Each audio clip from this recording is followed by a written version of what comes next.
For Ashley, the end of her marriage came after many years of abuse, and then her ex-husband started to stalk her.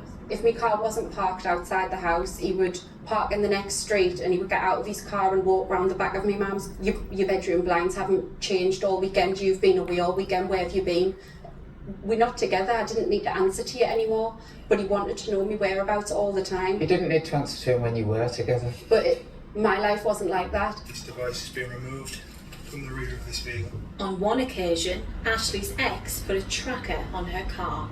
Came up on my phone like an Apple AirTag's following you, and I was like, what? So I pressed the alert and it was beeping underneath my car. The police came to me work, they removed the AirTag off my car, and Jason followed the AirTag in the undercover police car to Seaham police station, and then he got arrested. Just hang fire. Just hang fire. Jason Howe was jailed in March this year for stalking and coercive control. In Catherine's case, it was also when she ended her relationship with her ex, John Hall, that he started stalking her. It was a really hard time. I felt like I had to change everything about my life. I stopped going places, I stopped talking to people. It destroys your life and it makes you terrified to go anywhere. It was horrendous. Hall's obsessive behaviour escalated. He even followed her up one of England's highest mountains, Helvellyn, in the Lake District. In July this year, he was jailed for stalking Catherine. The fact he's been convicted 4 times of stalking now and charged with breach of licence, breach of restraining order.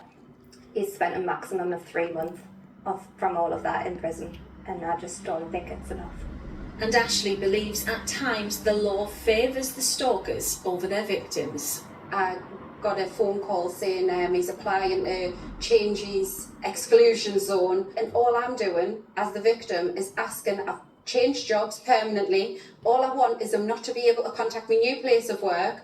It still hasn't been amended, that, from April, but yet he can put an application in as the criminal and it gets granted. For so many victims, our legal system has more rights for perpetrators, not just accused perpetrators, convicted perpetrators of these crimes than it does for victims. Some of the current anti-stalking laws came into place after campaigning by the family of Alice Ruggles, who was murdered by her stalker. The review will be carried out by the barrister who convicted her killer. It does seem in the vast majority of cases of stalking that the right criminal justice response hasn't been happening, and it's to try and get over that. The ultimate thing is that nothing might change. I find that quite vanishingly unlikely because, and if you did say that, I might say, well, that's not what I've heard. Ashley and Catherine hope the review will better protect them and future victims and allow them to get on with their lives. Philippa Goymer, BBC News. We're joined now by Clive Ruggles, who was just mentioned in that report. His daughter Alice was murdered by her ex-boyfriend in 2016 after a prolonged campaign of stalking. Sarah Louise Edwards helps run the trust that's been set up in Alice's memory, and Rhiannon Bragg, who is a survivor of stalking. Morning to all of you. Thank you so much for coming in. Clive, thank you for talking to us about this morning. I'm so sorry that you have to be here to do this. Tell us what needs to change. Well, one thing is that Alice took far too long to actually go to the police in the first place. But when she did, she didn't get the right reaction, and that's what needs to change. Her case was never identified as stalking, and we've heard from police colleagues that the description she gave when she first called the police, it's been described by our police colleagues as the clearest description of of stalking by a victim he's ever heard. And yet it wasn't recognised as such. It was passed off as harassment, and other mistakes like that were made. Why? What was it? Because there is a line, isn't there, that the police want you to be able to cross, but that line, it seems at the moment, isn't in the right place. What was it about her case that didn't cause those alarm bells to ring? Well, it was bad training. I mean, we had a law at that stage that the stalking law had been added onto an existing harassment law. The police were in a muddle. They knew how to handle harassment. They are identifying stalking as harassment, and that meant that all the risk factors were wrong. So in Alice's case, for example, they decided because the guy lived 120 miles away, he wouldn't be such a risk to her because, he couldn't harass her that easily, fine. But if you see it as stalking, you realise there's an element of fixation and obsession, and actually, you should turn that round. This guy is spending 5 hours on a round trip just to come and leave flowers and chocolates or to turn up on the doorstep. He's fixated, he's obsessed, and that tells you that from a stalking perspective, the risk is high. Rhiannon, do you recognise any of this experience? What happened to you? Massively, and I do quite a bit of work with the police now, and one of the issues that comes out repeatedly is we really need, for police call handlers, the first responders across the board, excellent specialist training in stalking, in recognising the behaviours, in realising the risk, in realising the speed of escalation. Because I think currently, with the 2 charges for harassment and 1 for stalking, you're almost relying on victims to know that information themselves. I had no idea in my own situation. I knew it was getting worse.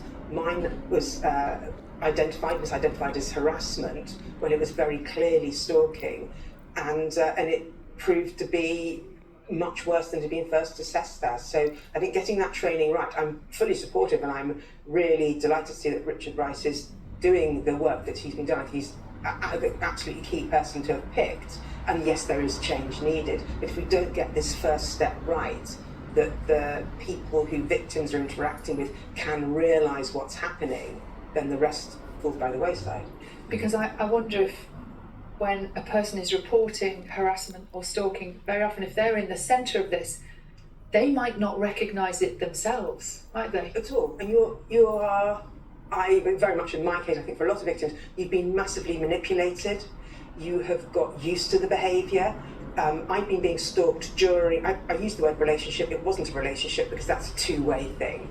I've been stalked during the period that we've been in this relationship. I didn't know that.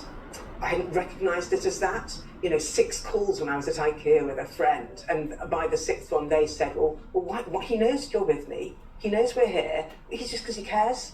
So I'm dismissing it, I'm not recognising these, and it's only when things finally came to an end that behaviour then escalated. But because I was used to how he behaved, I did nothing about it until it got to a point where I thought this is too much. And when I first went to the police, I recognised it so poorly, I thought they'd have a quiet word and tell him to leave me alone. I had no idea where it would end up.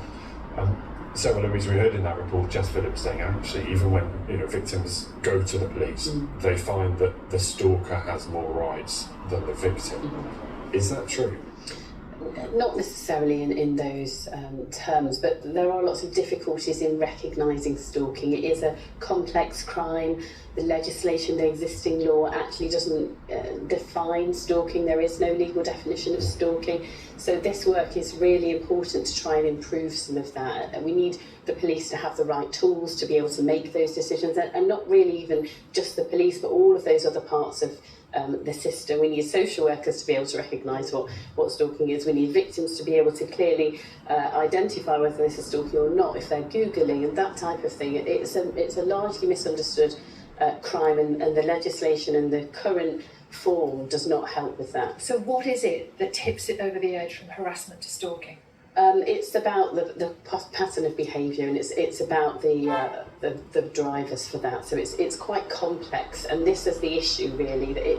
And stalking behaviours, that the things that happen, the incidences on their own are not crimes. So as Clive said, the gifts, the flowers, it's not a crime to send somebody flowers, it's not a crime to call somebody 6 times.